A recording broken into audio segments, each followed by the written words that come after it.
मैंने सपने में भी नहीं सोचा था कि छोटी सी गलती की मुझे इतनी बड़ी सजा मिल सकती है। पहले मेरे ससुराल वालों ने मुझे घर से बेदखल कर दिया और आज भाभी मुझे दोबारा से ताने दे रही थी। वो मुझे मेरे अतीत की याद दिला रही थी, जबकि वो ये बात भी अच्छी तरह से जानती थी कि मेरा इसमें कोई भी कसूर नहीं था। मैंने अतीत में जो भी कुछ किया था अपने घर वालों की मर्जी से किया था, लेकिन इसके बावजूद भी मेरे घर वालों ने मुझे बुरी तरह से धुतकार दिया था। अभी मैं किचन में बैठी खाना खा रही थी, मेरी भाभी वहां पर चली आई। उन्होंने मेरे मुंह के सामने से प्लेट हटाई और मेरे चेहरे पर एक जोरदार थप्पड़ मारते हुए कहने लगी, तुम्हारा पति कमा कर नहीं लाता जो तुम 3 वक्त अय्याशी करती हो। उसी वक्त ही मेरा भाई किचन में दाखिल हुआ और मुझे देखते हुए कहने लगा, क्या हो गया है, क्यों शोर मचाया हुआ है। मेरी आंखों में आंसू देखकर उसने मुझसे नजरें चुरा ली। इससे पहले कि मैं कुछ बोलती, भाभी पहले ही बोल पड़ी, अरे मैंने इसे सिर्फ और सिर्फ ये कहा कि खाना खाने के बाद बर्तन धो देना, लेकिन इसने मेरे साथ बदतमीजी शुरू कर दी। आप खुद ही बताइए कि मैं ये सब कैसे बर्दाश्त कर सकती हूँ। एक तो हमने इसे अपने घर में रखा हुआ है और दूसरा ये मुझे ही आंखें दिखाती है।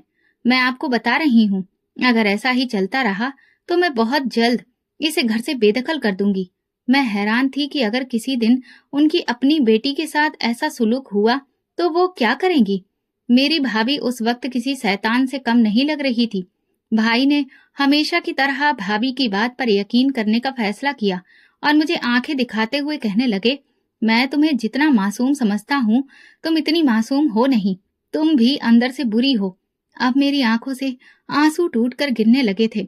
कोई भी मुझ पर यकीन नहीं करता था। यहाँ तक कि मेरी अपनी माँ भी मुझे गालियां देती थी और कहती थी कि अगर तेरी भाभी तेरे साथ बुरा सुलूक करती है तो इसमें सारी गलती तेरी अपनी है। तू ऐसी हरकतें ही ना किया कर कि जिससे तेरी भाभी को गुस्सा चढ़े। मेरे सामने से खाना उठाने के बाद मेरी भाभी वहां से चली गई। मैं जो एक दिन से भूखी थी वहीं पर बैठी की बैठी रह गई। मुझ पर एक बहुत ही बड़ी मुसीबत आई हुई थी, जिस मुसीबत को मैं बहुत ही सब्र से झेल रही थी। मुझे कभी कभार खौफ महसूस होता था कि अगर किसी दिन मेरा ये सब्र टूट गया तो मेरी सारी मेहनत बेकार न चली जाए। शाम का वक्त था, मैं भाभी के बच्चों के साथ खेल रही थी। अचानक ही उनके बेटे को ठोकर लगी और वो मुंह के बल जमीन पर गिर गया। उसकी नाक से खून बहने लगा।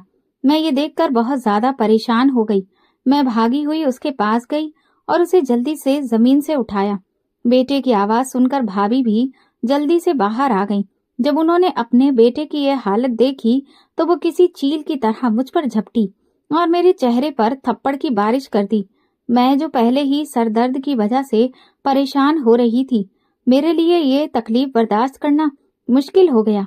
मैं माँ को अपनी मदद के लिए पुकार रही थी, लेकिन यूं लग रहा था जैसे माँ नींद की गोलियां खाकर सोई हो। जहाँ तक भाई का सवाल था तो भाई भी इस वक्त घर पर मौजूद नहीं था। भाभी के बच्चे भी अपनी माँ को मुझे पीटता देखकर परेशान हो गए। करमजली, एक तो हम तुम पर एहसान करें, एक तो हम तुम्हें अपने घर में जगह दें और दूसरा तुम मेरे ही बच्चों को तकलीफें पहुंचाओ। करमजली, अब मैं तुझे इस घर में एक लम्हे के लिए भी बर्दाश्त नहीं करूंगी। अभी और इसी वक्त मेरे घर से निकलो। भाभी ने मुझे जमीन से उठाया और मेरा हाथ पकड़कर मुझे घर से बाहर धकेलने लगी। मैं खुद को उनसे छुड़वाने की कोशिशों में परेशान हो रही थी। उन्होंने मुझे मजबूती से पकड़ रखा था। चंद ही लम्हों के बाद उन्होंने मुझे धक्का देकर घर से बाहर निकाल दिया और मुझे कहने लगी कि यहाँ से दफा हो जाओ, अपने पति के पास जाओ, सिर्फ वही है जो तुम्हें बर्दाश्त कर सकता है। मैं जोर जोर से दरवाजा बजाने लगी और भाभी को कहने लगी कि मुझ पर इतना बड़ा जुल्म मत करें। आप बहुत अच्छे तरीके से जानती हैं कि मेरा पति तो इस वक्त खुद दूसरों की मदद पर पड़ा हुआ है। अरे वो अपनी मदद नहीं कर सकता, वो मेरी मदद कैसे करेगा। भाभी, मुझ पर रहम करें, दरवाजा खोल दें। पहले ही मुझ पर तमाम दरवाजे बंद हो चुके हैं। अगर आप ये दरवाजा भी मुझ पर बंद कर देंगी तो मैं बिल्कुल बेबस हो जाऊंगी। भाभी, कुछ तो रहम करें। मैं उस घर के सामने ही बैठ गई और रिक्वेस्ट करने लगी। अचानक ही मुझे अपने पीछे एक मर्दाना आवाज सुनाई दी, दुनिया वाले दरवाजा बंद कर दें तो हिम्मत नहीं हारनी चाहिए। पहले तो मैं हैरान हुई। जब मैंने पलट कर देखा तो मेरी आंखें चंद लम्हों के लिए ठहर गईं। वहां पर एक मर्द खड़ा था। उसने अपनी नजरें झुकाई हुई थीं और निहायत ही शराफत के साथ बात कर रहा था। मेरी आंखों से तेजी से आंसू बहने लगे। मैंने उसे कहा कि 3 साल हो गए हैं मैं ये मुसीबत बर्दाश्त कर रही हूँ, मगर अब मुझे यूं लग रहा है जैसे मेरी हिम्मत जवाब देने लगी है। अपने आप को मजबूत कर लो, हो सकता है तुम्हारी मुश्किलें खत्म होने वाली हों और तुम्हारा अच्छा वक्त शुरू होने वाला हो। तुम बस मायूस ना हो, अपने लिए प्रयास करती रहो, तुम्हारे लिए जरूर अच्छा होगा। मैंने उससे पूछा कि तुम हो कौन, क्या तुम मुझे जानते हो? मेरी बात सुनकर उसके चेहरे पर एक हल्की सी मुस्कुराहट आ गई।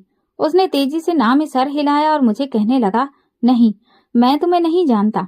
उसके बाद उसने मुझसे कोई भी बात नहीं की और खामोशी से वहां से चला गया।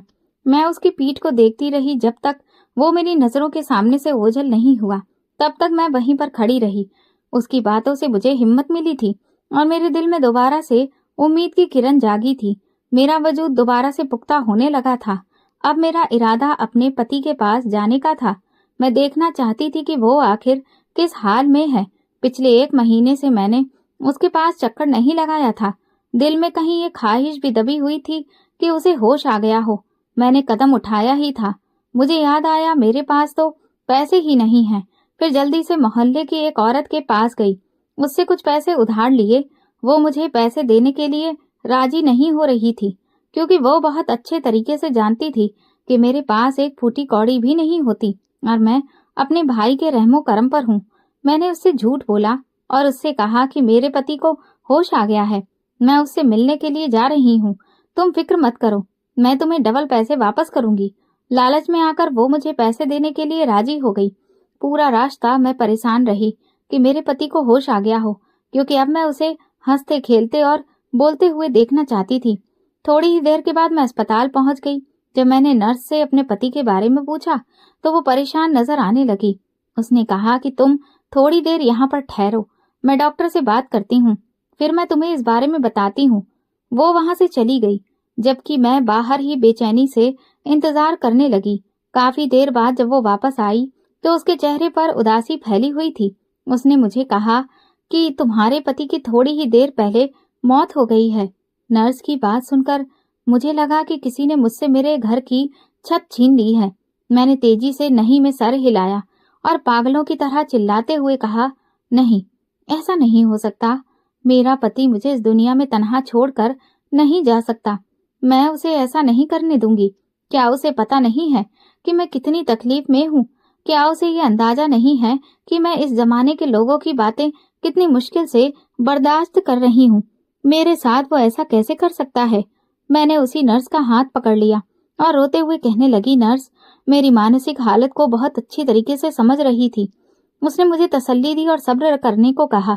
मैंने इंतहाई गुस्से से उसकी तरफ देखा और उसे चिल्लाते हुए कहा कि सब लोग ही मुझे सब्र करने के लिए कहते हैं, नहीं होता मुझसे और सब्र। थक गई हूँ मैं सब्र कर करके। शायद वो भी ये समझ रही थी कि मैं ड्रामा कर रही हूँ। वो परेशान होकर वहां से चली गई। मैं भागी हुई इस कमरे में गई जहां पर मेरा पति आंखें बंद किए हुए लेटा था। मैं बेयकीनी से उसके वजूद को देख रही थी और अपनी किस्मत को कोसने लगी कि आखिर उसकी किस्मत इतनी खराब कैसे हो सकती है। एक मुश्किल खत्म होने के बाद दूसरी मुश्किल शुरू हो गई। उस वक्त मैं सारी बातें भूल गई थी। मैं ये भी भूल गई थी कि मायूसी जहर है। इंसान को कभी भी मायूस नहीं होना चाहिए, बल्कि अपनी उम्मीद को जिंदा रखना चाहिए। मैं अपने पति के पास जाकर बैठ गई और उसे पकड़कर झंझोड़ने लगी। करीब खड़ी नर्स ने जब ये सब कुछ देखा तो वो मेरे पास आई और मुझे कहने लगी, क्या हो गया है? इस तरह का सुलूक क्यों कर रही हो? बॉडी को तकलीफ हो रही होगी। मैंने नफरत से उसके चेहरे की तरफ देखा और उससे कहा कि मेरे पति को मुर्दा मत कहो, मेरा पति जिंदा है, ये मुझे छोड़कर नहीं जा सकता। ये कहकर मैंने उसके सीने पर सर रख दिया और दोबारा से रोने लगी। उस वक्त मेरा दिल बहुत ही तकलीफ में था। आंसू मेरी आंखों से तेजी से बह रहे थे और फिर थोड़ी ही देर के बाद कुछ ऐसा हुआ कि मैं दंग रह गई। मैं बचपन से ही बहुत नेक थी और बहुत सीधी थी। छोटी छोटी गलतियां करना भी मुझे गुनाह लगता था और मेरे दिल में हमेशा यही डर रहता था कि कहीं ऐसा वो किसी का दिल दुखा दे कि कोई मुझसे नाराज हो जाए।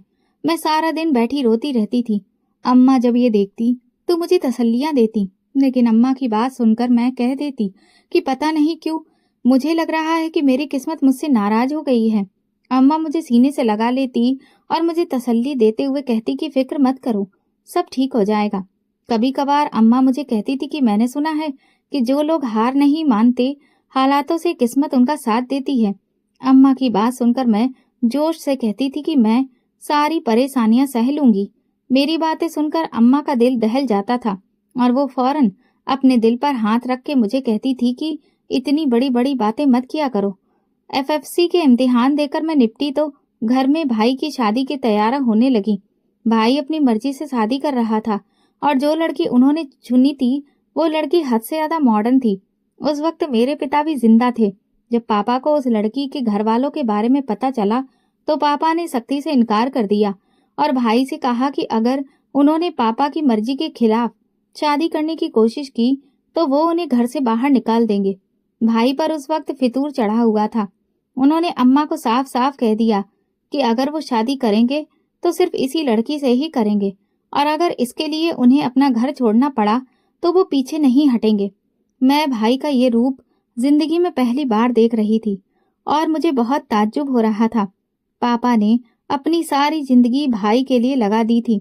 वो भाई की हर ख्वाहिश मुंह से निकलने से पहले ही पूरी कर देते थे। मुझे अच्छी तरह से याद था कि एक बार भाई को मोटरसाइकिल दिलाने के लिए उन्होंने अपनी सबसे कीमती जमीन बेच दी थी। इस जमीन से वो बहुत मोहब्बत करते थे। हम जब भी गांव जाया करते थे तो पापा उस जमीन पर घंटों बैठे रहते थे। जब मैं पापा से पूछती तो वो मुझे कहते कि इस जमीन पर उन्होंने अपने बाप के साथ मिलकर काम किया है और इस जमीन से उन्हें बहुत ज्यादा मोहब्बत है। अगर उनका बस चले तो वो दोबारा इसी जमीन पर ही घर बनाएंगे।